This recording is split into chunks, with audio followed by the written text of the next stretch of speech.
The Saints 2025 draft class is officially set, but with that also comes the 2025 undrafted rookie free agent class. And that's who we'll be talking about in today's video. The undrafted guys. I love seeing these guys getting their shot and getting their opportunity to showcase what they can do. And I really like rooting for these guys to have success on the team. Before I get into that though, I'd appreciate it if you would take 5 seconds to subscribe to my channel. We're trying to hit 10K this year. We're about to hit 9K. Help support the channel, subscribe, like the video, to stay up to date with all the future Saints and NFL content we'll be posting here. My name's Cash, and let's get into the Saints undrafted rookies.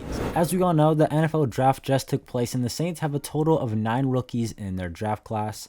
Just doing a quick little recap here, it's a pretty solid list. They got a tackle, Kelvin Banks, quarterback Tyler Shuck, defensive tackle Vernon Broughton, Jonas Sanker, the safety, Danny Stutzman, the linebacker, Quincy Riley, cornerback, Devin Neal, the running back, Molokai Motevo, the tight end, and Fadil Diggs, the defensive end edge rusher. Overall, the Saints addressed some of the needs on their team, but also addressed some non-immediate needs on the team like defensive tackle and safety. I do think it's a solid draft class, but if you want more detail and in-depth stuff breaking down the draft class, giving out grades, the pros and the cons about it, we have a whole video going over that, so go ahead and check that one out. But one of the main negatives that the Saints were not able to do in the draft was address wide receiver, specifically a big physical one. Mickey Loomis did say, though, that he would have liked to have gotten a wide receiver in this year's draft class. They had their eyes on some guys that they really liked, but they just didn't work out. And also said that they're going to try and get some guys in the UDFA class, which they did. But this year's undrafted rookie class is a little bit shorter than usual. The Saints roster before the draft was at 72 players. They drafted 9 players and will sign 11 UDFAs, which have been announced. They have an exempt for Charlie Smith, but even so, they will have to cut someone to get to 91. So they have one too many players on the roster after these rookies joined. They're going to have to cut somebody. But this is why this year's undrafted rookie class is a little bit shorter than usual. That being said, here is the Saints undrafted rookie free agent class. We got Jashin Davis, Elliott Davison, Tareem Powell, Omari Thomas, Dallas Beenum, I hope I said that name right, Torricelli Simpkins, I know I definitely said that wrong, Marcus Yarns, Chris Tyree, James Burnup, Moochie Dixon, and Easton Kilty. And why don't we start off talking about the 2 wide receivers the Saints just signed, because I feel like that's what everyone wants to start off with, especially me. Let's start off with the wide receivers. The Saints signed 2 wide receivers in their undrafted rookie class. Let's start off with Chris Tyree from Virginia, who originally was at Notre Dame before transferring. Chris Tyree has some experience playing running back. That was his original position before he switched to the wide receiver spot, kind of doing a little bit of both. And he's definitely more of a quicker, speedier guy, running a 4.38 40-yard dash. He does have some experience being a punt returner and kick returner as well. Keep that in mind, as the Saints have done an excellent job finding these undrafted guys who are really good as returners and speed receivers, Deontay Hardy and Rashid Shaheed, just to name 2. So the Saints have done a good job finding those type of players, and Chris Tyree could maybe be the next one. He fits that same prototype. Now, he doesn't quite fit the big body X mold the Saints are missing out wide receiver. He's 5'11" on the smaller side. But he's someone who's going to be competing for a spot in the Saints wide receiver room that desperately needs some more depth and talent behind the main 2 to 3 guys. Chris Tyree's stats overall: 1,200 rushing yards along with 1,000 receiving yards on 100 catches. Had 7 receiving touchdowns with 8 rushing touchdowns. And looking at the return yards, well, he had 1,200 kick return yards with 1 kick return touchdown, and then he had 130 punt return yards and 1 punt return touchdown. And we do have some clips of some stuff that he can do. Here he is on a punt return for Notre Dame, and he makes 1 man miss, 2nd man miss, 3rd man miss, a 4th, and maybe a 5th in there, and he runs up the middle and returns the punt all the way for a touchdown. A really impressive punt return right there, showcasing his return ability. And then right here we have him showcasing his speed as a wide receiver, going deep for a really big touchdown. Quarterback throws it down the field, and he has his man beat by like 5 yards, makes a nice catch, and runs it into the end zone. So this guy has some wheels on him. He's someone who could be a burner, be a good returner as well. The Saints have a few of those guys already, but it can't hurt to add some extra speed to the room. And speaking of adding speed to the wide receiver room, the other guy they signed is wide receiver Moochie Dixon out of SMU, and man, is this guy quick as hell. He's a little bit bigger than Chris Tyree. He's 6 foot, 189 pounds. So he's another guy who doesn't quite fit the big body X mold, the like 6'3", 220 pound mold that we've been looking for the Saints for a few years now. But man, oh man, is this guy fast as hell. Dixon ran a 4.3 840 yard dash, timed by a scout at his pro day, and when you watch him play, it definitely shows. Here's just one clip of Moochie Dixon. First play of the game, makes a play, gets to the catch, and is off to the races. The defense had no chance when he got into open space, makes the catch, and he was lights gone, like super quick, and he scored a touchdown on the first play. We have another clip of him showing his yards after the catch ability right here. Catches a screen, reads the blocks, cuts it, runs outside, and showcases his speed. And wasn't able to make this final man miss, but his speed showcasing right there. A really quick guy right here. Dixon recorded 74 catches for 1,200 yards and 6 touchdowns over his last 3 seasons of college football. He doesn't really have any experience returning kicks though, or punts, which is something the Saints may ask of him, and it's kind of surprising he hasn't really done too much returning as a guy as fast as he is. Staying at the skill position player groups for the Saints and staying on offense, let's go look at running back Marcus Yarns out of Delaware, who is now going to be joining Devin Neal as the young rookie running backs joining the Saints running back room this year. Marcus Yarns is 5'11" and runs a 4.45 40 yard dash, so he has some speed to him. He's not as fast as the receivers the team just signed, but he does have some quick speed to him. Yarns had over 1,700 yards and 21 touchdowns in the last 2 seasons of college football at Delaware. He also has the ability to be a threat in the passing game as well as a receiver. Didn't really put up the production as a receiver, but when you watch him play and run routes and stuff, he does have the capabilities of being a guy who can come out of the backfield, get a catch, and be effective yards after the catch in the passing game. Something else that I found very interesting is that he does a good job protecting the ball. From what I could find, he only had 2 fumbles in his college career in 4 seasons, which is very important. Kellen Moore and the Saints coaching staff values protecting the football, and only having 2 fumbles is pretty significant, both of which though did come in the same season for what that's worth. He's someone who has good speed, and he has a good mix of power as well with his speed. We get a nice little clip right here kind of showcasing what he can do. Here he is in the backfield, gets the handoff, hits the hole, makes a man miss with the juke, and hits a stiff arm with the nice breakaway speed. Breaks away, has some nice speed to him, does the power with the stiff arm. Here's another clip coming up that we got of one of his runs.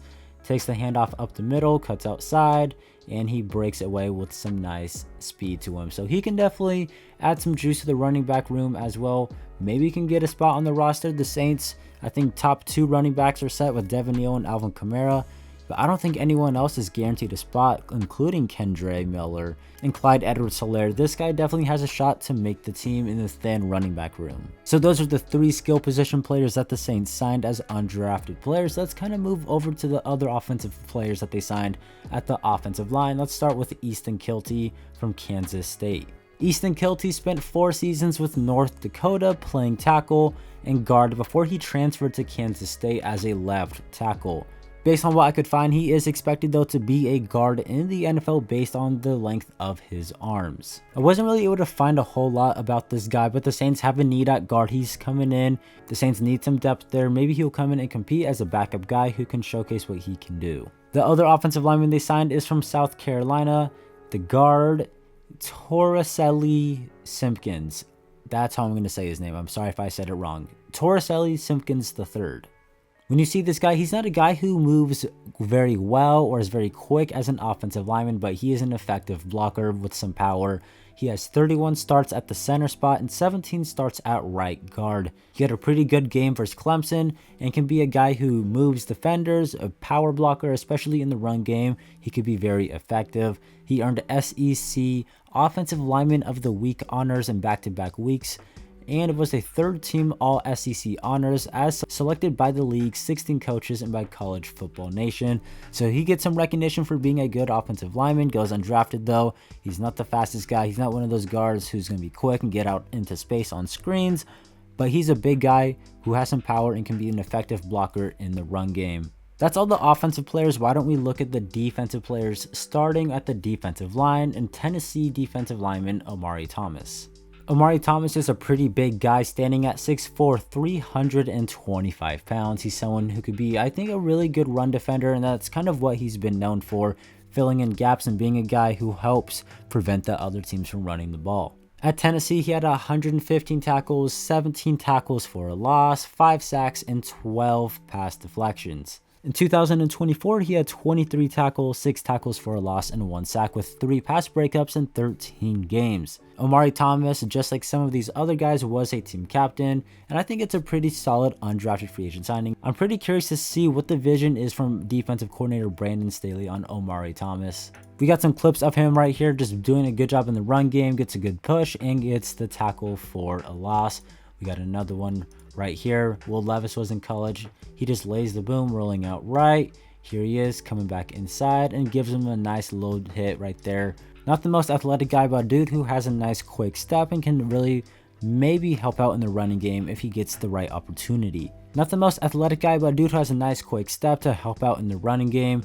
Really going to come in and compete, and let's see if he can make his name known with the Saints coaching staff. The other defensive lineman, this time an edge rusher who the Saints signed, was Jasheen Davis, the edge rusher out of Wake Forest. Jasheen Davis is 6'3", and he spent 5 years at Wake Forest and racked up 25.5 sacks, 51 tackles for a loss, had 4 forced fumbles as well, and in 2024 he finished with 33 tackles, 5.5 sacks, and 12 tackles for a loss.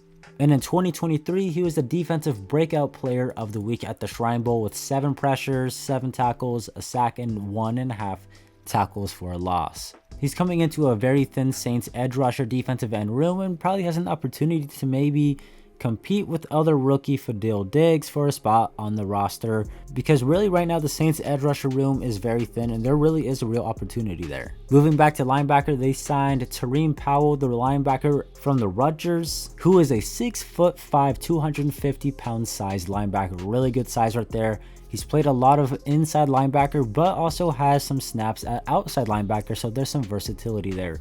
In 4 years of college, he had 201 tackles, 12 tackles for a loss, 5 sacks, and 1 interception with 9 pass deflections. And he's definitely a guy who can come in and lay the boom and be an enforcer for sure. This is 4th and 1. Just watch him lay the boom on this play. And boom. Big hit, big stop, bringing some juice, bringing energy. I'd really like this signing. The Saints need some depth at linebacker, need some talent there. And a guy like this with the size and flexibility he has, I'm really excited to see what he can come in and do during these camps. Now for the secondary players, we got Dallas Beenum, the cornerback out of South Dakota State. He's a guy who played 4 seasons with South Dakota and totaled 12 interceptions with 19 pass breakups and 105 tackles, returning 2 of his interceptions back for touchdowns. In 2024, he had 42 tackles, 3 pass breakups, and 1 interception, and he's joining a Saints cornerback room that also is very, very thin, and he can come in and really provide some depth and maybe even compete for a spot. The Saints cornerback room really is up for grabs. They don't really have a solidified number 1 corner right now. He's a guy who is a ball hawk, has the ball hawking ability at 6'1", has the right size, and he was kind of known for being a shutdown corner at South Dakota State. Part of a good secondary. He was known as being a guy who can shut down a wide receiver. I want to see this guy come into camp and compete, and I'm excited to see what he can do as well, just like all of these guys. Final player on defense we got is safety Elliot Davison, the safety out of UTSA.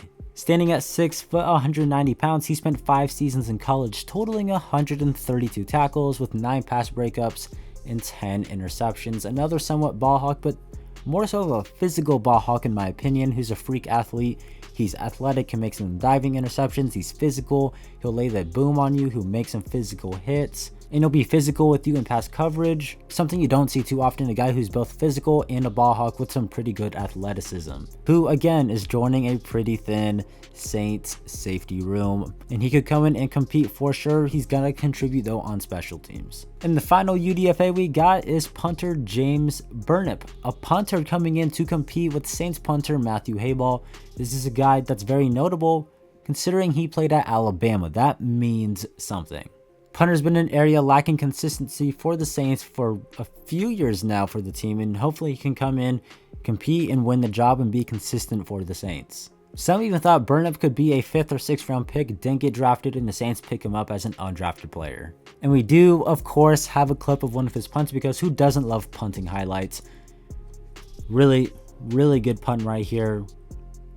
And we just got to watch this thing. This is like one of those Blake Gillikin punts from 2021 versus the Washington Commanders. Look at that thing, just bounce at the 1 yard line. Man, I hope he can do some of that for the Saints. Burnip put 19 punts inside the opponent's 20 yard line, and he also had 20 punts that went for 50 plus yards. And teams that were going up against Alabama averaged just a single yard per punt return in 2024, which was at the top of college football, and I think Burnip has a part to do with that.